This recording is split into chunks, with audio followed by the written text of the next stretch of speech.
तो चलिए दोस्तों शुरू करते हैं आज के इस वीडियो को हम ईवीएस के कुछ महत्वपूर्ण वैकल्पिक प्रश्नों के साथ में। दोस्तों यदि आप सीटेट एग्जाम दे रहे हैं, KBS, Haryana TET, UP TET या फिर किसी भी राज्य से संबंधित टीईटी एग्जाम में हिस्सा ले रहे हैं तो दोस्तों वीडियो को ध्यान से जरूर देखिएगा, क्योंकि आज का जो प्रैक्टिस सेट है ईवीएस का आपके एग्जाम के लिए बेहद इंपॉर्टेंट होने वाला है। दोस्तों यहाँ पर एक बात और मैं आपको बता दूं कि जो आज का जो ईवीएस का प्रैक्टिस सेट है इसमें हमने बहुत ज़्यादा पेडागोजी से संबंधित प्रश्न रखे हैं, क्योंकि देखिए पेडागोजी से आपके एग्जाम में 50% तक पेडागोजी के प्रश्न पूछे जाते हैं। दोस्तों एक बात और यहाँ पर ध्यान लगाकर सुन लीजिएगा, क्योंकि देखिए आपका एडमिट कार्ड आ चुका है। एडमिट कार्ड में एग्जाम डेट और साथ में देखिए जो सिटी है वो डिक्लेयर कर दिया गया है, लेकिन अभी आपका जो एग्जाम सेंटर है वो नहीं बताया गया है कि कौन से स्कूल में गया है। ठीक है, तो आपको याद रखना है, जाकर आप चेक कर सकते हैं, सरकारी रिजल्ट पर जाइएगा और चेक कर लीजिएगा। तो चलिए फिर इसी क्रम में हम सबसे पहले प्रश्न की ओर बढ़ते हैं। और दोस्तों साथ में आप कमेंट करते चलिएगा, जितने भी यहाँ पर महत्वपूर्ण प्रश्न हैं बिल्कुल कमेंट बॉक्स में इसका आंसर डालते चलिएगा। तो सबसे पहला प्रश्न हमारा क्या कह रहा है, चलिए कह रहा है कि बच्चों में जीवों के बारे में समझ को विकसित करने के लिए विद्यालयों में निम्नलिखित में से कौन सी गतिविधि आयोजित की जा सकती है। बहुत ही इंपॉर्टेंट प्रश्न है और पहला ही प्रश्न मैंने पेडागोजी से संबंधित यहां पर प्रश्न रखा है। तो चलिए इसका आंसर कीजिएगा कि सही आंसर क्या हो जाएगा। ऑप्शन आपके नीचे दिए गए हैं। ऑप्शन ए कह रहा है कि विद्यार्थियों से जीवों के बारे में एक अध्याय को पढ़ने को कहें। ऑप्शन बी कह रहा है कि वन्य जीवन पर एक फिल्म चलाएं। ऑप्शन सी कह रहा है कि चिड़ियाघर की यात्रा की योजना बनाएं और बच्चों को विभिन्न प्रजातियों और उनके आवासों के बारे में जानने में मदद करें। ऑप्शन डी कह रहा है कि छात्रों से अपने पसंदीदा जानवर के बारे में निबंध लिखने के लिए कहें। तो बिल्कुल कमेंट करके बताइएगा सभी भाई बहन कि इसका सही आंसर क्या हो जाएगा। तो देखिए यहां पर मैं आपको एक ट्रिक बता रहा हूं सीटेट के लिए। पिछले वीडियो में भी मैंने बताया था कि देखिए सीटेट में आंसर लगाने के लिए जो सबसे ज्यादा पेडागोजी में आंसर लगाने के लिए इंपॉर्टेंट है उसको आपको याद रखना है। तो देखिए पहला जो पॉइंट यहां पर मैं बता रहा हूं, पहला पॉइंट है कि कोई भी आंसर यदि आपको चुनना है तो वो आंसर पॉजिटिव होना चाहिए। और जो दूसरा यहां पर तरीका है आंसर का चयन करने के लिए, वो दूसरा तरीका है कि आंसर क्या होना चाहिए, लॉन्ग होना चाहिए। पहला तो है देखिए, पहला मैंने आपको बताया कि पॉजिटिव होना चाहिए और जो दूसरा है वो क्या है, आंसर लॉन्ग होना चाहिए। तो यहां पर देखिए पहले हम अपने ट्रिक से यहां पर आंसर लगाते हैं। तो ऑप्शन सी के साथ में यहां पर सही आंसर चला जाएगा कि बच्चों को चिड़ियाघर की यात्रा की योजना बनाएं और बच्चों को विभिन्न प्रजातियों और उनके आवासों के बारे में जानने में मदद करें।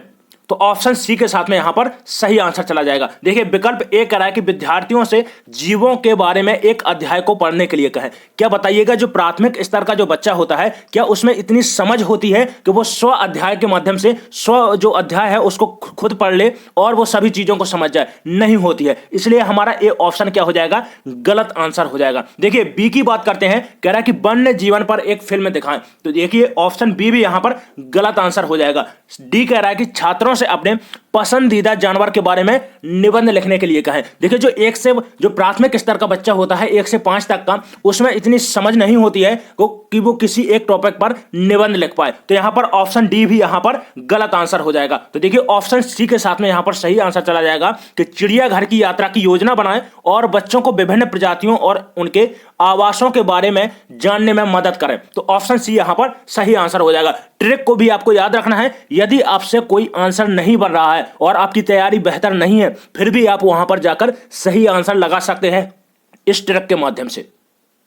तो चलिए फिर इसी क्रम में हम दूसरे प्रश्न की ओर बढ़ते हैं। और बहुत ही आज का जो प्रैक्टिस सेट है बहुत ही ज्यादा इंपॉर्टेंट होने वाला है। देखिए फुल एनर्जी के साथ में आप इस वीडियो को देखिएगा और आंसर को साथ में लगाते चलिएगा। देखिए कोई भी भाई बहन चैनल पर नए हो तो चैनल को सब्सक्राइब जरूर कर लें और वीडियो को अपने दोस्तों में शेयर कर दें। देखिए आपका एडमिट कार्ड आ चुका है, परीक्षा डेट भी घोषित हो चुकी है, तो बिल्कुल अब आपको लापरवाही नहीं दिखानी है। बिल्कुल फुल तरीके से फुल एनर्जी के साथ में आपको मेहनत करनी है ताकि आप अपने एग्जाम को सफल बना सकें। तो चलिए फिर दूसरा प्रश्न पढ़ते हैं। कह रहा है कि कक्षा चौथी का एक ईवीएस शिक्षक विभिन्न प्रकार के पशुओं जैसे सरीसृप, रेप्टाइल्स और उभयचर एम्फीबिया का एक वीडियो दिखाता है।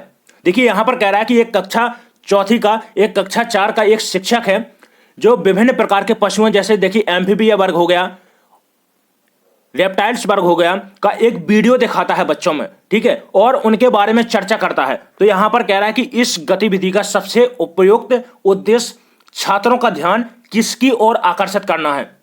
तो बिल्कुल नीचे देखिए ऑप्शन दिए गए हैं कुछ हमारे लिए यहां पर। तो बिल्कुल कमेंट जरूर करें कि सही आंसर क्या होगा। कमेंट करते चलिएगा सभी भाई बहन, क्योंकि कमेंट करेंगे तो आप बिल्कुल सही तरीके से सभी चीजों को सीख सकेंगे। और मुझे लास्ट में देखिए यहां पर कमेंट करते चलें और लास्ट में कमेंट करके जरूर बताएं कि आपने यहां पर कुल कितने प्रश्न सही किए हैं, क्योंकि देखिए आज का जो प्रैक्टिस सेट है बहुत ही इंपॉर्टेंट है। मेरे को वीडियो को ध्यान से जरूर देखिएगा, स्किप मत कीजिएगा। तो देखिए यहां पर ऑप्शन ए कह रहा है कि पशुओं का भोजन दिखाने के लिए, ऑप्शन बी कह रहा है कि पशुओं और उनके जीवन में भिन्नता का निरीक्षण करने के लिए, ऑप्शन सी कह रहा है कि पशुओं के नाम जानने के लिए या फिर पशुओं के महत्व के बारे में बताने के लिए। तो यहां पर देखिए सही ऑप्शन का चयन कीजिएगा कि सही आंसर क्या हो जाएगा। तो पहले आप ट्रिक के माध्यम से समझ लीजिएगा। देखिए इसकी जो मैंने ट्रिक बताई थी कि ऑप्शन आपका पॉजिटिव होना चाहिए और साथ में जो दूसरा मैंने वहां पर बताया था कि दूसरा क्या होना चाहिए, आंसर लॉन्ग होना चाहिए। तो यहां पर देखिए ऑप्शन बी यहां पर हमारा सही आंसर हो जाएगा कि पशुओं और उनके जीवन में विभिन्नता का क्या निरीक्षण करना की ओर आकर्षित करना। तो यहां पर ऑप्शन बी के साथ में राइट आंसर चला जाएगा। अब देखिए जो एक कक्षा चौथी का एक शिक्षक है उसके द्वारा देखिए क्या है कि सरीसृप जीव हो गया, उभयचर हो गया, कॉर्डेटा हो गया, ठीक है, सिलेंट्रेटा हो गया, तो सभी प्रकार के जो वर्ग हैं, ठीक है, उनके बारे में वो क्या है एक फिल्म दिखाता है बच्चों को, एक वीडियो दिखाता है और उसके बारे में बाद में चर्चा करता है। तो वे क्या है कि पशुओं और उनके जीवन में किस प्रकार की विभिन्नता पाई जाती है ये बताना है उसका, ठीक है, ये बता रहा है वीडियो के माध्यम से, बच्चों को समझा रहा है कि देखिए एक जीव दूसरे जीव से विभिन्नता में किस प्रकार से अलग है, किस प्रकार से सभी जीव अलग होते हैं, किस प्रकार से देखने में अलग हैं, उनके कार्य प्रणाली में अलग हैं। तो देखिए ये जो शिक्षक है कक्षा चौथी का, उसको बच्चों को पशुओं और उनके जीवन में भिन्नता का निरीक्षण करने के लिए आकर्षित करना है। तो यहां पर ऑप्शन बी के साथ में सही आंसर चला जाएगा। चलिए इसके बाद हम बढ़ते हैं अगले प्रश्न की ओर। चलिए नेक्स्ट प्रश्न को देखते हैं। कह रहा है कि कंप्यूटर, सेलुलर फोन इत्यादि इलेक्ट्रॉनिक उपकरणों को अपशिष्ट कहते हैं। तो आपको बताना है कि देखिए जो इलेक्ट्रॉनिक्स उपकरण हो गए उनको कौन सा अपशिष्ट कहते हैं। ऑप्शन ए कह रहा है कि ई वेस्ट कहते हैं, सी वेस्ट कहते हैं, डी वेस्ट कहते हैं या फिर वी वेस्ट कहते हैं। तो ऑप्शन ए यहां पर सही आंसर हो जाएगा। जो कंप्यूटर हो गए, सेलुलर फोन हो गए, देखिए जो भी आपके इसमें क्या है पारा पाया जाता है, ठीक है, कैडमियम पाया जाता है, तो ये सभी चीजें पाई जाती हैं जो मनुष्य के जीवन के लिए हानिकारक है। जब हानिकारक होगी तो इसको अपशिष्ट बोला जाएगा। तो इसको क्या बोला जाएगा, अपशिष्ट बोला जाएगा। तो क्या है एक प्रकार का इलेक्ट्रॉनिक वेस्ट है। तो यहां पर ऑप्शन ए के साथ में सही आंसर चला जाएगा। चलिए इसी क्रम में हम अगला प्रश्न देखते हैं। चलिए बहुत ही इंपॉर्टेंट प्रश्न है। कह रहा है कि स्वाद कलिकाएं पाई जाती हैं। तो आपको बताना है कि जो देखिए स्वाद कलिकाएं हैं किस में पाई जाती हैं। ऑप्शन ए कह रहा है कि दांत में पाई जाती हैं, जीभ में पाई जाती हैं, नाक में पाई जाती हैं या फिर गले में पाई जाती हैं। तो देखिए ऑप्शन यहां पर बी सही आंसर हो जाएगा। जो स्वाद कलिकाएं होती हैं वो कहां पर पाई जाती हैं, जीभ में पाई जाती हैं। अब देखिए जो स्वाद कलिकाएं हैं इनके माध्यम से क्या होता है, जब भी आप भोजन करते हैं, कुछ खाते हैं, कुछ मीठा खाते हैं, तीखा खाते हैं, कड़वा खाते हैं, तो जो स्वाद होता है उस भोजन में, उस स्वाद को क्या है मस्तिष्क तक पहुंचाना और उसकी पहचान करना, यह क्या है मस्तिष्क तक पहुंचाने का कार्य कौन करता है, स्वाद कलिकाएं करती हैं। इनका काम क्या है, उस स्वाद को पहचानना। तो इसको आपको याद रखना है कहां पर पाई जाती हैं, जीभ में पाई जाती है। यहां पर देखिए मैं आपको डायग्राम के माध्यम से यहां पर बता देता हूं। देखिए कुछ जीभ हमारी इस प्रकार से होती है। अब देखिए जीभ में कई प्रकार की, कम से कम देखिए यहां पर लगभग 10,000 जीभ में स्वाद कलिकाएं पाई जाती हैं। आपने देखा होगा कि छोटे छोटे रेड स्पॉट हमारी जीभ में पाए जाते हैं। कभी गौर से देखिएगा, शीशा में देखिएगा, आईने में देखिएगा कि देखिए जो छोटे छोटे रेड स्पॉट आपको बहुत सारे आपको देखने को मिलेंगे जीभ में। तो वही क्या है, स्वाद कलिकाएं हैं। अब देखिए जो जीभ का जो अग्रभाग होता है, इसको भी समझिएगा क्योंकि पूछ सकता है आपके एग्जाम में कि जो जीभ का अग्रभाग होता है, जो आगे का भाग होता है, वो किस स्वाद के लिए संवेदनशील होता है। तो आपको याद रखना है कि जो जीभ का अग्रभाग होता है वो मीठे स्वाद की पहचान करता है। इसके बाद देखिए जो यहां पर जो पक्षीय भाग होता है, ये किस प्रकार के स्वाद का होता है, खट्टा स्वाद, यहां पर कौन सा, खट्टा स्वाद और नमकीन स्वाद के लिए की पहचान करता है कौन सा, जो पक्षी भाग है जीभ का। और जो पश्च भाग होता है जीभ का, जो पश्च भाग होता है वो कड़वा स्वाद हो गया, कड़वा और तीखे स्वाद की पहचान करता है, कड़वा और तीखे स्वाद को। तो आपको याद रखना है, हो सके तो नोट कर लीजिएगा, बहुत ही इंपॉर्टेंट प्रश्न है। पूछ सकता है कि देखिए जीभ में कितनी कलिकाएं पाई जाती हैं, स्वाद कलिकाएं। तो देखिए लगभग 10,000 तक जीभ में स्वाद कलिकाएं आपको देखने को मिलेगी। चलिए अगला प्रश्न देखते हैं। चलिए बहुत ही इंपॉर्टेंट प्रश्न है। कह रहा है कि देखिए माताएं आदर्श अध्यापकाएं हैं और घर द्वारा दी जाने वाली अनौपचारिक शिक्षा, देखिए ऐसी शिक्षा जो परिवार के द्वारा दी जाती है, ठीक है, वो कैसी शिक्षा कहलाती है? अनौपचारिक शिक्षा कहलाती है। तो कह रहा है कि अनौपचारिक शिक्षा सबसे अधिक प्रभावशाली और स्वाभाविक है। तो कह रहा है कि यह कथन किस मनोवैज्ञानिक के द्वारा दिया गया है? ऑप्शन पहला कह रहा है यहां पर, ऑप्शन ए है कि फ्रोवेल की शिक्षण विधि, ये फ्रोवेल के द्वारा दिया गया है, मॉन्टेसरी द्वारा दिया गया है, या फिर किलपैट्रिक के द्वारा दिया गया है, या फिर किसी के द्वारा नहीं दिया गया। तो बिल्कुल कमेंट जरूर करें, जिसको भी इसका आंसर आता है बिल्कुल कमेंट बॉक्स में इसका आंसर डाल दें। और देखिए दोस्तों, यहां पर एक बात और समझ लीजिएगा, यदि आप इस वीडियो से संबंधित पीडीएफ पाना चाहते हैं तो हमारे टेलीग्राम चैनल को ज्वाइन जरूर कर लीजिएगा, लिंक आपको डिस्क्रिप्शन में मिल जाएगी। तो चलिए फिर हम देखते हैं। यहां पर कह रहा है कि देखिए जो माताएं होती हैं वो बच्चे की सबसे पहली अध्यापिका होती है। जो देखिए बच्चा मातृभाषा सीखता है वो किसके माध्यम से सीखता है? माता के द्वारा तो सीखता है। पहली जो अध्यापिका मानी जाती है वो कौन मानी जाती है? माताएं मानी जाती हैं।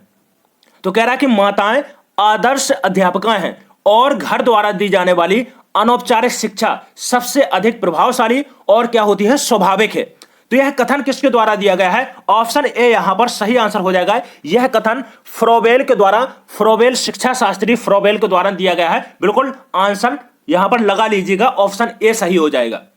देखिए यहां पर एक कथन, यहां पर एक पॉइंट और आपको याद रखना है। यदि आपसे पूछता है कि किंडरगार्टन विधि किसके द्वारा दी गई है, तो आपको याद रखना है फ्रोवेल के द्वारा दी गई है, जिसको देखिए एक दूसरा भी नाम है इसका, बच्चों का बाल उद्यान के नाम से भी जानते हैं। तो देखिए नाम चेंज करके भी आपसे सीटेट में पूछ सकता है, तो इसको आप याद रखिएगा। इसके बाद देखिए मॉन्टेसरी विधि, यदि आपसे पूछता है कि मारिया मॉन्टेसरी के द्वारा कौन सी विधि दी गई है, तो मॉन्टेसरी विधि दी गई है, इसको भी आप याद रखिएगा। चलिए किलपैट्रिक की बात आती है, तो किलपैट्रिक के द्वारा प्रोजेक्ट विधि दी गई है। कौन सी विधि दी गई है? प्रोजेक्ट विधि। तो याद रखिएगा, हो सके तो नोट कर लीजिएगा, अपनी कॉपी पेन लेकर इसको नोट कर लीजिएगा, बहुत इंपॉर्टेंट है। फ्रोवेल के द्वारा किंडरगार्टन विधि दी गई है, मॉन्टेसरी के द्वारा शिक्षण विधि दी गई है, किलपैट्रिक के द्वारा प्रोजेक्ट विधि दी गई है। तो यहां पर देखिए हमारे ऑप्शन ए के साथ में सही आंसर चला जाएगा। चलिए इसी क्रम में हम अगला प्रश्न देखते हैं। चलिए बहुत इंपॉर्टेंट प्रश्न है। कह रहा है कि भोजन पकाने का सही तरीका नहीं है।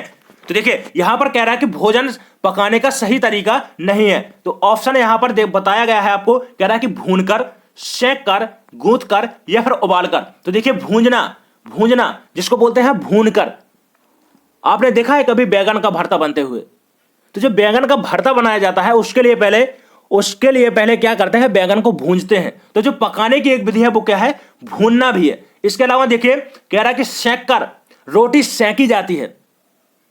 जो गैस चूल्हा होता है उसके ऊपर आपने देखा होगा कि रोटी को अलट पलट कर सेंका जाता है। तो यह भी क्या है? एक भोजन पकाने का तरीका है। कह रहा है कि उबालकर, सब्जी को उबालते हैं, पानी को उबालते हैं, तो यह भी क्या है? एक भोजन के पकाने का तरीका है। लेकिन देखिए गूंथकर, यह आपका भोजन पकाने का तरीका नहीं है। तो यहां पर ऑप्शन सी के साथ में सही आंसर चला जाएगा। तो देखिए आटा आप क्या करते हैं? गूंथते हैं। गूंथना क्या होता है? जब आप आटे को क्या करते हैं? हाथों से कुचलते हैं, तो उसको बोला जाता है आटे को गूंथना। तो ठीक है, इसको क्या है? जो गूंथकर है वो आपकी एक भोजन पकाने का तरीका नहीं है, एक विधि नहीं है। तो यहां पर ऑप्शन सी सही आंसर हो जाएगा। चलिए अगला प्रश्न देखते हैं। चलिए एक और देखिए बहुत जबरदस्त प्रश्न है आपके एग्जाम के लिए, बहुत इंपॉर्टेंट प्रश्न है। कह रहा है कि देखिए असत्य जोड़े की पहचान करना है आपको। ऑप्शन यहां पर देखिए ये कह रहा है, बिल्कुल देखिए पहले इसका कमेंट करें सभी भाई बहन, जिसको भी इसका आंसर आता है कमेंट बॉक्स में इसका आंसर डाल दें। बहुत इंपॉर्टेंट प्रश्न है और मैं गारंटी के साथ में कहता हूं कि यदि देखिए जहां तक ये प्रश्न आपके सीटेट एग्जाम में बन सकता है, तो चलिए इसका कमेंट जरूर करें कि सही आंसर क्या होगा। तो देखिए कह रहा है कि असत्य जोड़े की पहचान करें। कह रहा है कि जो गुजरात है उसमें लाल चींटी की चटनी खाई जाती है। यदि आपने मेरे पिछले ईवीएस के प्रैक्टिस सेट देखे हैं तो वहां पर मैंने कई बार ये प्रश्न रखा हुआ है। तो बिल्कुल आप यदि नहीं देखा है तो जो पिछले प्रैक्टिस सेट हैं अपनी तैयारी को जाकर बेहतर बना सकते हैं, देख सकते हैं आप उन प्रैक्टिस सेटों को। चलिए तो यहां पर देखिए कह रहा है कि जो गुजरात है वहां पर लाल चींटी की चटनी खाई जाती है। कह रहा है कि केरल है, केरल में मिश्रित सब्जी और टेपियोका खाया जाता है। ऑप्शन यहां पर सी कह रहा है कि जो पंजाब है वहां पर सरसों का साग खाया जाता है और मक्के की रोटी खाई जाती है। ऑप्शन डी कह रहा है यहां पर कि झारखंड में मशरूम खाया जाता है। तो देखिए यहां पर असत्य जोड़े का चयन करना है। तो यहां पर देखिए ऑप्शन ए सही हो जाएगा। जो देखिए लाल चींटी की चटनी है कहां पर खाई जाती है, तो याद रखना है आपको कि लाल चींटी की चटनी कहां पर खाई जाती है, छत्तीसगढ़ में खाई जाती है। बहुत इंपॉर्टेंट प्रश्न है, बिल्कुल नोट कर लीजिएगा इसको। गुजरात की बात आती है तो याद रखना है आपको कि ढोकला कहां पर खाया जाता है, तो गुजरात में खाया जाने वाला भोज्य व्यंजन है, भोज्य पदार्थ है। तो इसको आप याद रखिएगा। केरल में क्या खाया जाता है, मिश्रित सब्जी और टेपियोका कहां का भोज्य पदार्थ है, केरल का है। मक्का, देखिए मक्के की रोटी और सरसों का साग पंजाब में खाया जाता है। झारखंड में देखिए मशरूम की सब्जी खाई जाती है। इसके अलावा देखिए यदि आपसे पूछता है कि भुट्टे की खीर कहां पर खाई जाती है, तो आपको नोट कर लेना है इस पॉइंट को, बहुत इंपॉर्टेंट है कि भुट्टे की खीर, जो भुट्टा होता है ना, भुना हुआ भुट्टा, तो भुना हुआ भुट्टे की खीर कहां पर खाई जाती है, मध्य प्रदेश में खाई जाती है, एमपी में खाई जाती है। इसको नोट कर लीजिएगा। इसके अलावा देखिए यदि आपसे पूछता है कि देखिए कि नाखाम बीची कहां पर खाया जाता है, नाखाम बीची, तो मेघालय राज्य को याद रखिएगा। यह देखिए एक प्रकार का सूखी मछली के पेस्ट से तैयार किया हुआ एक सूप है जिसको बोलते हैं नाखाम बीची, और मेघालय का मुख्य फूड है। बिल्कुल इसको याद रखिएगा। चलिए इसी क्रम में हम अगले प्रश्न की ओर बढ़ते हैं। चलिए बहुत ही इंपॉर्टेंट प्रश्न है आज के। जो प्रश्न है बिल्कुल धांसू प्रश्न है आज के जो रखे हुए हैं। बिल्कुल आप कमेंट करते रहें और सभी प्रश्नों को बिल्कुल अच्छे तरीके से समझते चलिएगा। तो कह रहा है कि देखिए पर्यावरण अध्ययन की कक्षा में देखिए कंसेप्ट अवधारणाओं को स्पष्ट करने के लिए कविताओं और कहानी का प्रयोग करना। तो ऑप्शन ए कह रहा है यहां पर कि बच्चों में विद्यमान भाषिक एवं संस्कृति विविधता को ध्यान में रखता है। ऑप्शन बी कह रहा है कि उचित दिशा में बच्चों की ऊर्जा की संकेंद्रित करता है। ऑप्शन सी कह रहा है कि पाठ को आनंदमय और रोचक बनाने में मदद करता है। ऑप्शन डी कह रहा है कि स्थानीय एवं विश्व स्तर पर संसार की प्रकृति को खोजने और कल्पना करने की योग्यता विकास करने में मदद करता है। तो देखिए कह रहा है कि जो ईवीएस की कक्षा है, तो ईवीएस की कक्षा में कंसेप्ट स्पष्ट करने के लिए कहानी और कविताओं को क्यों सम्मिलित किया जाता है। तो यहां पर बिल्कुल कमेंट जरूर करें सही आंसर का, सही आंसर क्या होगा। तो देखिए जो ईवीएस की कक्षा होती है, ईवीएस की कक्षा में कंसेप्ट को समझाने के लिए कहानी और कविताओं को क्यों सम्मिलित किया जाता है, तो देखिए पाठ को आनंदमय और रोचक बनाने के लिए, ताकि बच्चे अपने जो पाठ है उसमें शिक्षा के प्रति, ईवीएस के प्रति क्या है, रुचि ले सकें, उसमें आनंद उठा सकें और आनंदमय तरीके से अध्ययन कर सकें। तो देखिए ऑप्शन सी यहां पर सही आंसर हो जाएगा कि पाठ को आनंदमय और रोचक बनाने के लिए कहानी और कविताओं को ईवीएस की कक्षा में सम्मिलित किया जाता है। तो यहां पर ऑप्शन सी के साथ में सही आंसर चला जाएगा। चलिए इसी क्रम में हम अगला प्रश्न देखते हैं। कह रहा है कि बाल केंद्रित शिक्षण विधि का उद्देश्य होता है, आपको बताना है कि बाल केंद्रित शिक्षण विधि है उसका क्या उद्देश्य होता है। ऑप्शन ए कह रहा है कि छात्रों में मुक्त ढंग से सीखने की योग्यता का विकास करना। ऑप्शन बी कह रहा है कि छात्रों में स्वतंत्र कौशलों का विकास करना। ऑप्शन सी कह रहा है कि छात्रों में आत्मविश्वास एवं आत्मनिर्भरता का विकास करना। और ऑप्शन डी कह रहा है कि उपरोक्त सभी। तो बिल्कुल कमेंट जरूर कीजिएगा कि इसका सही आंसर क्या होगा। तो बिल्कुल कमेंट करके बताइएगा। तो देखिए बाल केंद्रित शिक्षा, देखिए ऐसी शिक्षा जो बच्चों को ध्यान में रखकर की गई हो, ठीक है, ऐसी शिक्षा जो बच्चों को ध्यान में रखकर दी जाती है बाल केंद्रित शिक्षा कहलाती है।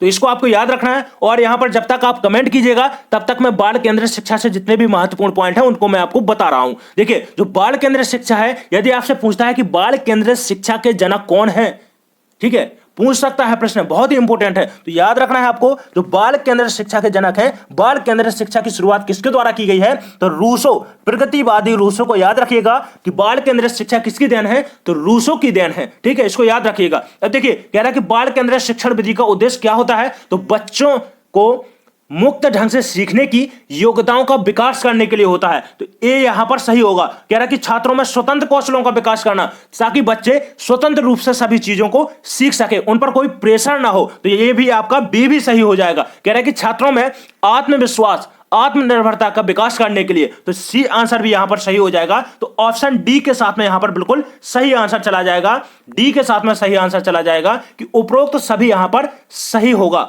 चलिए अगला प्रश्न है, बहुत ही जबरदस्त प्रश्न है। कह रहा है कि खेल विधि का सही अर्थ बताना है आपको। कह रहा है ऑप्शन ए है कि बालक की मनोरंजन की इच्छा की पूर्ति मात्र के लिए किया जाता है। ऑप्शन बी है कह रहा है कि बालकों को खेल की पूर्ण स्वाधीनता मात्र के लिए, या फिर बालकों की खेल प्रवृत्ति को संतुष्ट करने संतुष्ट करते हुए लाभप्रद शैक्षिक परिणाम निकालने के लिए, या फिर ऑप्शन डी कह रहा है कि उपरोक्त सभी। तो बिल्कुल कमेंट जरूर करें सही आंसर क्या होगा। तो देखिए ऑप्शन यहां पर सी के साथ में सही आंसर चला जाएगा। जो खेल विधि है उसका सही मायने में अर्थ क्या होता है कि बच्चों को खेल की प्रवृत्ति को संतुष्ट करते हुए लाभप्रद शैक्षिक परिणाम निकालना। तो ऑप्शन सी यहां पर सही आंसर हो जाएगा। चलिए इसी क्रम में हम अगला प्रश्न देखते हैं। आज के जो प्रश्न है दोस्तों बहुत ही इंपॉर्टेंट प्रश्न है। यदि आप वीडियो को स्किप करते हैं तो आप अपने एग्जाम में सही ढंग से नहीं सीख पाएंगे। ठीक है, सही तरीके से सभी प्रश्नों को यहां पर नहीं सीख पाएंगे। तो बिल्कुल आप स्किप मत करना है, आपको वीडियो स्किप नहीं कीजिएगा, बिल्कुल ध्यान से सभी प्रश्नों को देखते चलिएगा। तो कह रहा है कि देखिए आपके विद्यालय में ऐसे छात्र भी पढ़ते हैं जो अपने घर वालों का धन अर्जन, पैसा कमाने में क्या करते हैं, हाथ बटाते हैं। इसलिए ये छात्र की पढ़ाई, गृह कार्य आदि पर यथोचित ध्यान नहीं दे पाते हैं बच्चे। तो यहां पर देखिए जो प्रश्न है उसका सार क्या है, पहले इसको समझिएगा। कह रहा है कि जो आपके विद्यालय में कुछ बच्चे ऐसे भी होंगे जो अपने माता पिता का जो उनका व्यवसाय है, जो पैसे कमाने का जो धंधा है, उसमें भी क्या करते हैं, हाथ बटाते हैं। तो कह रहा है कि इसलिए छात्र की पढ़ाई और गृह कार्य में क्या होता है, बाधा आती है। वो क्या करते हैं, उसमें ध्यान नहीं लगा पाते हैं। तो यहां पर ऑप्शन दिया गया है, कह रहा है कि आप कक्षा में उन्हें क्या करेंगे, एक शिक्षक नाते को होंगे, होने के नाते आप क्या करेंगे, आपको बताना है। ऑप्शन ए कह रहा है कि आप कक्षा में उन्हें प्रताड़ित करेंगे व उनके सम्मुख, ठीक है, उनके माता पिता को भी क्या करेंगे, बुरा भला कहेंगे कि जो उनके लिए शिक्षा का व्यय नहीं जुटा पाते हैं। ऑप्शन बी कह रहा है कि उनके सामाजिक आर्थिक स्तर का उपहास करते हुए उन्हें पढ़ाई छोड़ने के लिए कहेंगे। ऑप्शन सी कह रहा है कि उनकी क्षमता पर संदेह करेंगे और उन्हें हतोत्साहित करते रहेंगे। ऑप्शन डी कह रहा है कि मानवीय दृष्टिकोण को अपनाएंगे और प्रोत्साहन करेंगे, सहायता देकर उनका मनोबल बढ़ाते रहेंगे। तो यहां पर बिल्कुल सही कथन का चयन कीजिएगा कि इसका सही कथन यहां पर सही ऑप्शन कौन सा हो जाएगा। बिल्कुल कमेंट करें, राइट आंसर बताइएगा। तो देखिए यहां पर ऑप्शन ए कह रहा है कि आप छात्र को क्या करेंगे, प्रताड़ित करेंगे। क्या देखिए कोई बच्चा अपने माता पिता का यदि हाथ बटा रहा है तो वो अच्छा ही तो कह रहा है, तो उसको क्या करेंगे, प्रताड़ित नहीं करेंगे। तो ऑप्शन ए यहां पर हमारा गलत हो जाएगा। कह रहा है कि उसके सामाजिक व आर्थिक स्तर का उपहास करेंगे। तो कह रहा है कि देखिए उसका क्या है, उपहास करेंगे, ये भी आपका गलत हो जाएगा। जहां पर भी आपको देखिए उपहास अपने आप में ही यहां पर नेगेटिव है, तो हमें कोई भी ऐसा नेगेटिव कथन का यहां पर ऑप्शन का चयन नहीं करना है। तो देखिए ऑप्शन बी भी यहां पर गलत हो जाएगा। कह रहा है कि उनकी क्षमता पर संदेह करेंगे और उन्हें हतोत्साहित करेंगे, तो यह भी आपका गलत हो जाएगा। डी कह रहा है कि मानवीय दृष्टिकोण को अपनाएंगे, बच्चे को प्रोत्साहित करेंगे और सहायता देकर उसका क्या है, मनोबल बढ़ाते रहेंगे कि बच्चे अपने माता पिता का भी आपको क्या है, हाथ बटाना चाहिए। तो यहां पर ऑप्शन डी क्या हो जाएगा, सही आंसर हो जाएगा। चलिए अगला प्रश्न है। कह रहा है कि वाद विवाद पद्धति से छात्रों में किस प्रकार का विकास होता है। ऑप्शन ए कह रहा है कि तर्क शक्ति का विकास होता है। ऑप्शन बी कह रहा है कि निर्णय लेने की क्षमता का विकास होता है, आलोचनात्मक चिंतन का विकास होता है, या फिर ये सभी। तो देखिए जो वाद विवाद विधि है, इससे क्या है कि छात्रों से किस प्रकार का विकास होता है बताना है आपको। तो देखिए पहला तो है कि किसका विकास होता है, तर्क शक्ति करने का विकास होता है। बच्चों में तर्क शक्ति करने का क्या होता है, विकास होता है। तो ऑप्शन ए भी यहां पर सही होगा। कह रहा है कि निर्णय लेने की क्षमता का विकास होता है, यह भी सही होगा। कह रहा है कि आलोचनात्मक चिंतन करने का विकास होगा, यह भी सही होगा। तो ऑप्शन डी यहां पर हमारा सही आंसर हो जाएगा। चलिए अगला प्रश्न। आज की जो प्रश्न है दोस्तों बहुत इंपॉर्टेंट प्रश्न है। बिल्कुल एक एक प्रश्न को बिल्कुल गौर से देखिएगा, सभी प्रश्नों को अच्छे तरीके से समझते चलिएगा। और देखिए कोई भी भाई बहन यदि सीटेट एग्जाम की तैयारी कर रहा हो तो उस भाई को बहन को वीडियो को शेयर कीजिएगा और उसको बताइएगा कि वीडियो में आप सभी प्रश्नों को अच्छे तरीके से देखते चलें। अरे आपने बताएंगे तो वो जरूर देखेंगे। चलिए प्रश्न को देखते हैं। कह रहा है कि एक शिक्षक पाठ को पढ़ाने के बाद अपने छात्रों को गृह कार्य देता है, तो बताना है आपको कि क्यों देता है। ऑप्शन ए कह रहा है कि गृह कार्य देने से छात्र पढ़ेंगे। ऑप्शन बी कह रहा है कि गृह कार्य से छात्रों की प्रगति की जांच की जा सकेगी। और ऑप्शन सी कह रहा है कि छात्रों को व्यस्त रखना। आवश्यक है। और ऑप्शन डी कह रहा है कि गृह कार्य करने से छात्रों में स्व अध्याय की आदत का विकास हो जाएगा। तो देखिए जो गृह कार्य दिया जाता है बच्चों को, कह रहा है कि एक शिक्षक पाठ को पढ़ाने के बाद में जब पाठ पढ़ा देता है, अध्याय को पढ़ा देता है, तो क्या है इसके बाद में गृह कार्य देता है बच्चे को। तो गृह कार्य क्यों देता है बताना है आपको। तो देखिए यहां पर ऑप्शन डी के साथ में यहां पर सही आंसर चला जाएगा कि गृह कार्य करने से छात्रों में क्या होती है, स्व अध्याय करने की क्या होती है, आदत का विकास हो सकेगा। तो ऑप्शन डी के साथ में यहां पर सही आंसर चला जाएगा। चलिए अगला प्रश्न है, कह रहा है कि शिक्षिका ने अपने विद्यार्थियों को भोजन के रूप में ग्रहण किए जाने वाले पौधों के विभिन्न भागों, जैसे देखिए जड़, तना और पुष्पों के नाम जानने के लिए अपने परिवार के सदस्यों से यहां पर देखिए परामर्श करने के लिए कहा। तो इस क्रिया की अभिकल्पना की गई है, बताना है आपको। ऑप्शन यहां पर पहला है, कह रहा है कि अनुभवात्मक सीखने को प्रोत्साहित करने के लिए। ऑप्शन दूसरा है कि भोजन से संबंधित संप्रत्ययों को सीखने के लिए प्रोत्साहित करने के लिए। ऑप्शन तीसरा कह रहा है यहां पर कि पाठ को सब अधिक आनंदमय और रुचिपूर्ण बनाने के लिए। ऑप्शन चौथा कह रहा है यहां पर कि विद्यार्थियों को भोजन के विषय में खुले मन से खोज करने के लिए अनुमति देना। तो देखिए यहां पर ऑप्शन चौथे के साथ में यहां पर सही आंसर चला जाएगा। देखिए विद्यार्थियों को भोजन के विषय में क्या है कि बिल्कुल स्वतंत्र रूप से, स्वतंत्र मन से वो क्या कर सके, खोज कर सके। तो यहां पर ऑप्शन चौथा यहां पर सही आंसर चला जाएगा। चलिए अगला प्रश्न देखते हैं। तो चलिए कह रहा है कि निम्न में से कौन सा एक प्रश्न अपसारी है जो पर्यावरण अध्ययन की शिक्षिका अपनी छात्राओं को सृजनात्मक क्षमता को प्रोत्साहित करने के लिए पूछेंगे। तो देखिए बहुत ज्यादा इंपॉर्टेंट प्रश्न है, बिल्कुल कमेंट करें सही आंसर क्या होगा। तो यहां पर देखिए कह रहा है कि एक आपको अपसारी प्रश्न बताना है। देखिए अपसारी प्रश्न होते क्या है पहले थोड़ा सा समझिएगा, इसके बाद में आप इसका आंसर बताइएगा। देखिए जो अपसारी प्रश्न है, देखिए इस प्रकार के प्रश्न जो चिंतन को बढ़ावा देते हैं, ठीक है, तो अपसारी प्रश्न कहलाते हैं। तो देखिए ऐसा कौन सा एक प्रश्न होगा, नीचे दिए गए हैं ऑप्शन में आपके प्रश्न कि ऐसा एक प्रश्न बताइएगा जो चिंतन को बढ़ावा देता हो। पहला ऑप्शन कह रहा है कि देखिए प्रश्न को पढ़ते हैं, यहां पर ऑप्शन को पढ़ते हैं। कह रहा है कि मृदा में प्याज के बीजों को बोने से लेकर फसल काटने तक के चरण कौन से हैं। ऑप्शन दूसरा कह रहा है कि दिल्ली जैसे शहरों में वायु प्रदूषण कम करने के लिए आप क्या कदम उठाएंगे। और ऑप्शन तीसरा कह रहा है कि लवण के विलयन से आप लवण कैसे पृथक करेंगे। ऑप्शन चौथा कह रहा है कि पत्तियों का रंग हरा क्यों होता है। तो आप बिल्कुल इसका कमेंट जरूर करें कि सही आंसर क्या होगा इसका। तो चलिए एक एक पहले यहां पर ऑप्शन को देखते हैं। कह रहा है कि मृदा में प्याज के बीजों को बोने से लेकर फसल काटने तक के चरण कौन से हैं। तो देखिए ये तो डायरेक्ट हो गया, जो भी उसके चरण होगा बच्चा बता देगा। तो इसमें चिंतन उजागर नहीं होगा, ठीक है, चिंतन क्या है इसमें नहीं देखने को ज्यादा मिलेगा। तो यहां पर पहला ऑप्शन हमारा गलत हो जाएगा। तीसरा कह रहा है कि लवण के विलयन से आप लवण कैसे पृथक करेंगे। तो देखिए जो तरीका होगा उसी प्रकार से लवण पृथक करेंगे, तो यह भी चिंतन को बढ़ावा नहीं देगा। कह रहा है कि पत्तियों का रंग हरा क्यों होता है, तो ये भी आपका क्या है गलत हो जाएगा। ये डायरेक्ट आंसर हो जाएगा जिसमें बच्चे का चिंतन पर कोई प्रभाव नहीं पड़ेगा। अब देखिए दूसरा ऑप्शन है, कह रहा है कि दिल्ली जैसे शहरों में वायु प्रदूषण कम करने के लिए आप क्या कदम उठाएंगे। तो यहां पर देखिए चिंतन को उजागर होगा, यहां पर चिंतन क्या होगा, प्रभाव पड़ेगा बच्चे के मानसिक, उसका दिमाग लगाएगा, सोचेगा विचारेगा कि प्रदूषण कम करने के लिए कौन कौन से कदम उठाए जाए। तो देखिए ऑप्शन दूसरा यहां पर सही आंसर हो जाएगा। चलिए अगला प्रश्न देखते हैं। चलिए एक और इंपॉर्टेंट प्रश्न आपके सामने, कह रहा है कि कक्षा 5 के अध्याय का नाम है दीवार के उस पार में एक शिक्षक आरिफ अपने छात्रों से जो खेल वो खेलते हैं उसके अनुभव साझा करने के लिए करते हैं, ठीक है। तो कह रहा है कि निम्न में से कौन सा उसके प्रयास को सबसे ज्यादा स्पष्ट करेगा। ऑप्शन पहला कह रहा है कि खेलों से संबंधित नियम की समझ का विकास करेगा। दूसरा कह रहा है कि खेलों से संबंधित मूल्यों का विकास करेगा। ऑप्शन तीसरा कह रहा है कि कुछ मुद्दों की समझ का विकास, जैसे कि लड़के और लड़कियों के लिए एक जैसे खेल, सभी के लिए समान अवसर और टीम भावना। ऑप्शन चौथा कह रहा है कि व्यक्तिगत अनुभव साझा करने की क्षमता का विकास। तो देखिए ऑप्शन यहां पर तीसरा सही आंसर हो जाएगा। देखिए ट्रिक जो बताई थी वो भी यहां पर कारगर है कि देखिए पहला तो जो है पॉजिटिव होना चाहिए आपका भाग, और साथ में क्या होना चाहिए, लंबा होना चाहिए। तो देखिए कह रहा है कि जो कुछ मुद्दों की समझ का क्या करना, विकास करना, जैसे लड़की और लड़कियों को एक जैसे खेल जैसे के लिए समान अवसर और टीम की भावना। चलिए तो यहां पर ऑप्शन तीसरा सही आंसर हो जाएगा।